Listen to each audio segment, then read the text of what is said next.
Thank you, Chris, and thank you, everyone. Can you hear me well? Yes, we can. Go for it. Perfect. Thank you so much. I think we can go to the next slide. Chris and Calliope, thank you. So today I would like to provide you some updates on what we are doing in the field of accessibility for passengers with disabilities and the aging population. What we have done during the pandemic together with the disability community and also with state regulators, and which will be our next priority. Next, Calliope, please. This is the agenda. So a brief overview on why this is important, not only to the airlines, but to the worldwide economy, actually. What is some of the issues that we have with the regulatory requirements today around the world, but not only us, but I will show you why also this is important for the passengers, the progress during the COVID-19, and also today we will tackle an important issue that is related to the mobility aids damage, but also mostly to the group that will be created shortly after this presentation, basically. Let's move ahead, Calliope. Okay, so why this is important? The World Health Organization estimates that there are more than 1 billion people globally that experience disability. Now we don't want to talk really about disability in aviation, but we switched since some years from disability to accessibility, because accessibility is really about providing access to everyone, not only to passengers who have reduced mobility. This was the definition that was associated to disability a few years ago, but also to those passengers, to those persons who will experience disability in certain points of their life, but also to those passengers who will grow old. That's why our priority is really related to access, providing access to everyone. Also because we define ourselves as the business of freedom. But if we don't provide freedom and equal rights to everyone, how we can call ourselves the business of freedom? So this is a very important issue. Also, it is estimated that for airlines and aviation, there is a return of investment. The spending power of passengers with disabilities is about a 70 billion market, it was estimated by a research from Open Doors for Disabilities. That is a disability association that we work with very closely. Calliope, let's move on. Okay. And this is the way that we looked at how we have to tackle these important issues. So the first thing that we did when we started looking at accessibility was to ask passengers what they would need from us. And this is interesting because one of the things that the community, we asked them how we can provide support to you, how we can make sure that your travel is more safe but also dignified. One of the things that came out was about the consistent application of policy and regulations. So there are important regulations out there in regards of accessibility, and mostly there is an international convention that is the UN Convention on the Rights of Persons with Disabilities. According to this convention, different state regulators have tackled this issue from a different perspective. The fact for us is regulations are welcomed, but the problem is that those regulations, they don't talk each other. There is no harmonization. Now I understand that harmonization can be a big word, and we prefer to use consistency. But consistency is also lacking when we look at accessibility. I just want to provide you a few information, like, for example, we know that some jurisdictions had the issue of emotional support animals. Now we don't have emotional support animals in the United States anymore, but we have assistance animals and assistance dogs. Unfortunately, the definition of those assistance animals is not yet clarified, with the consequence that when a passenger who has an animal who travels with goes from one jurisdiction to the other, they don't apply to the same regulations. In some of those, certain animals are not accepted, so the standards are completely different. Now you understand this is a problem not only for the airlines, but it's a problem mostly for the passenger.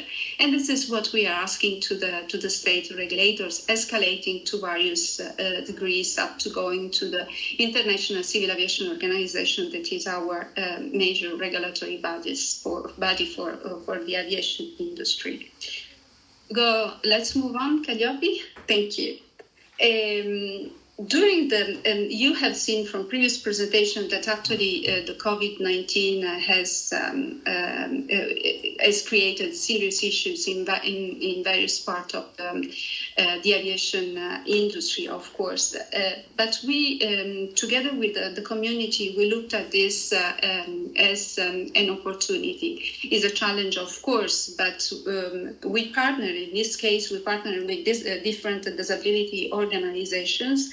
And we started asking them which were their issues, how we could have made traveling even better, what would have done for them, what we could have done for them to reassure them and to provide confidence to travel. There are interesting results from surveys that have been run by the community with whom we have worked very closely. And some of those surveys actually talk to some of the mitigation measures that we could have recommended to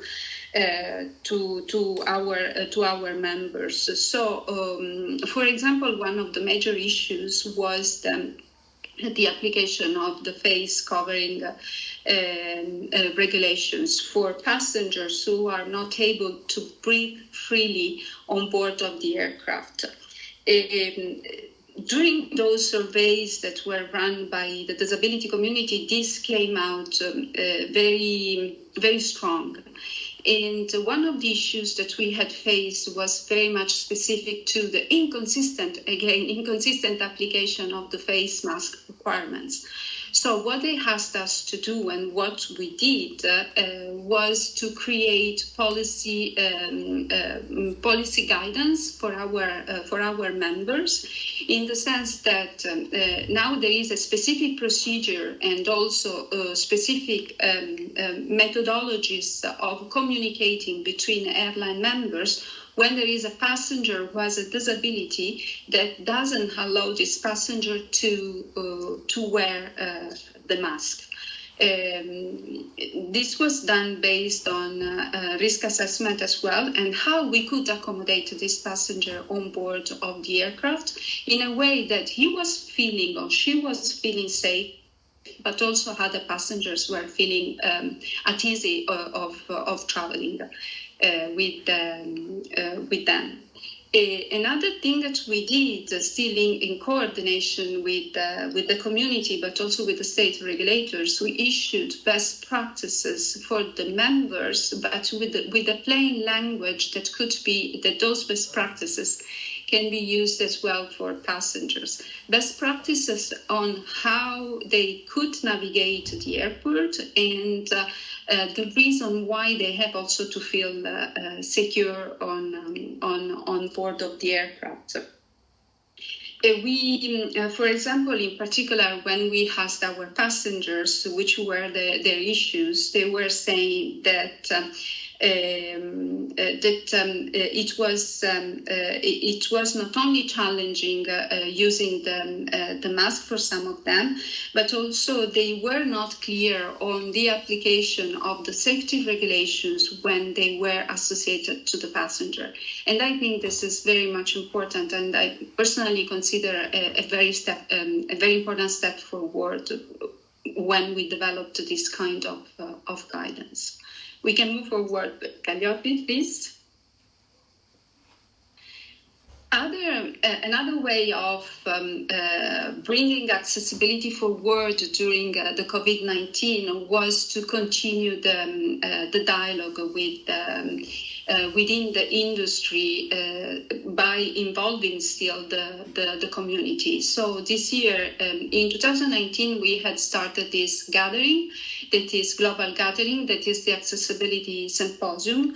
In 2020, this was a bit more challenging because we wanted to have the Accessibility Symposium actually in Geneva. It was not possible. We didn't give up, but we held this symposium online. We had around 400 participants, more than 30 speakers, and within the speakers, there was a very broad participation of the community. Because we wanted to understand from the Accessibility Symposium where we had to focus our priorities for the year to come.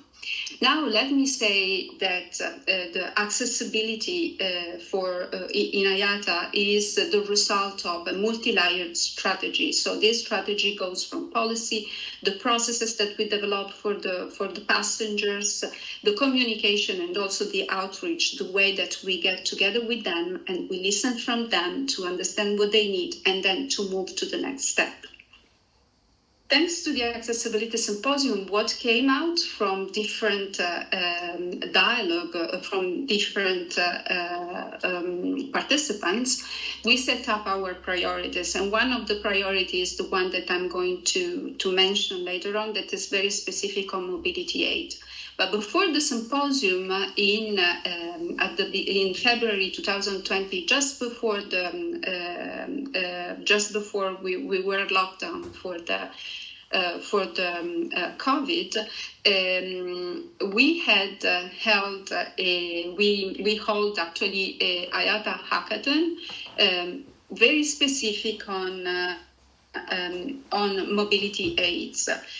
This hackathon was the result of a study that we had done with state regulators, with the Canadian Transportation Agency, where one of the issues that came out was that the passengers wanted to understand the opportunity to track their mobility aid, to have the opportunity to push for the information of the mobility aids to the airlines very much in advance, understand how the mobility aid, the wheelchair, was stored in the cargo hold, and so on. So we took the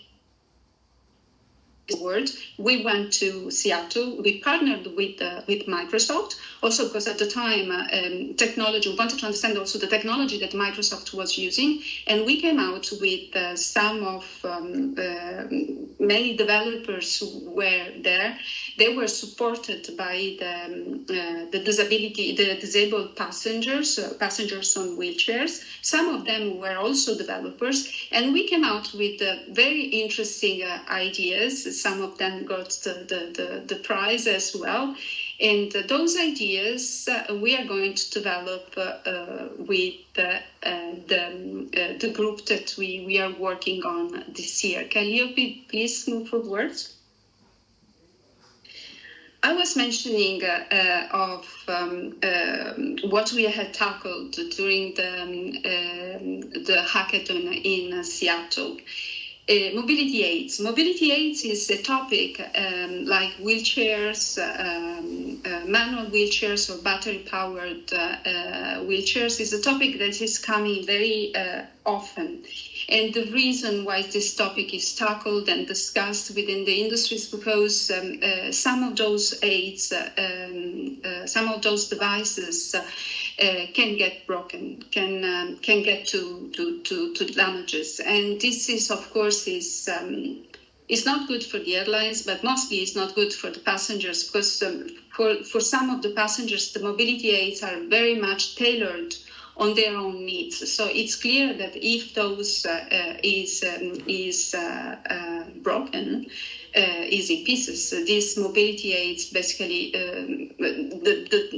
it's a part of their body that they don't have anymore, so they don't have the independence. Some of them, they travel for holidays, so they arrive at destination, they cannot enjoy their holidays. We try to help, of course, providing replacement, but sometimes it's very difficult. So we have decided to look at this we had few consistent discussions with the community. They provided us their feedback with the state regulators. So we decided to take this forward in a consistent manner. And Calliope, we can go ahead.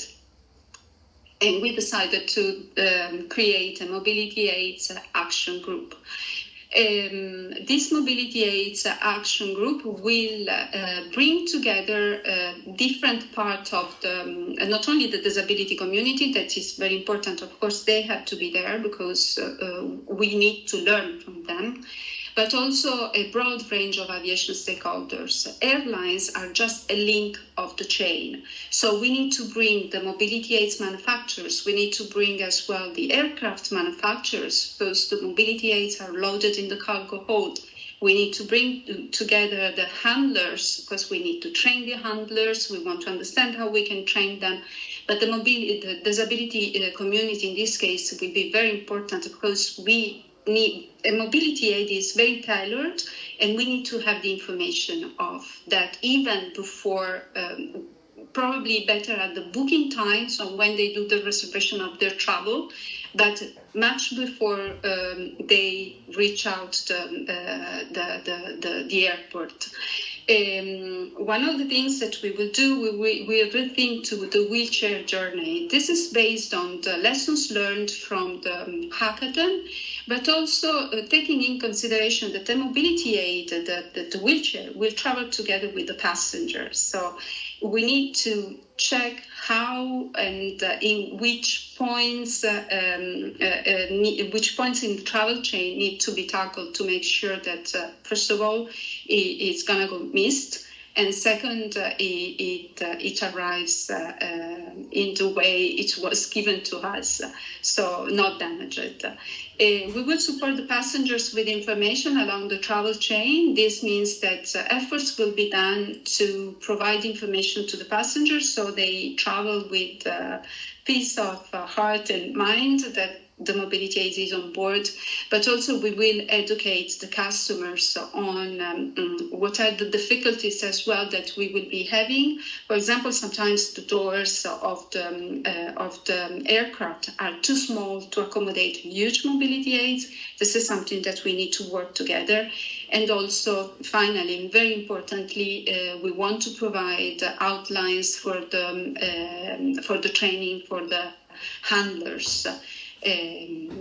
Especially when those mobility aids are too big or there are batteries that needs to be disconnected and so on. It's an interesting journey. I'm very excited, I have to say, and I look forward to welcome the different stakeholders on board. And this concludes my presentation, Chris. I'm open for questions. Thank you. Thank you so much. Linda, and indeed, yes, please do send your questions in. We have one already, which I will repeat now. So the question is, as obesity is increasing globally, are we considering any particular action for this part of the population? It's an interesting question. It's also a challenging question. It depends, actually. It depends of the different regulatory requirements out there. Certainly, there are parts of the aircraft that may be changed. I don't want to say this now, but we are considering every kind of disability, of course.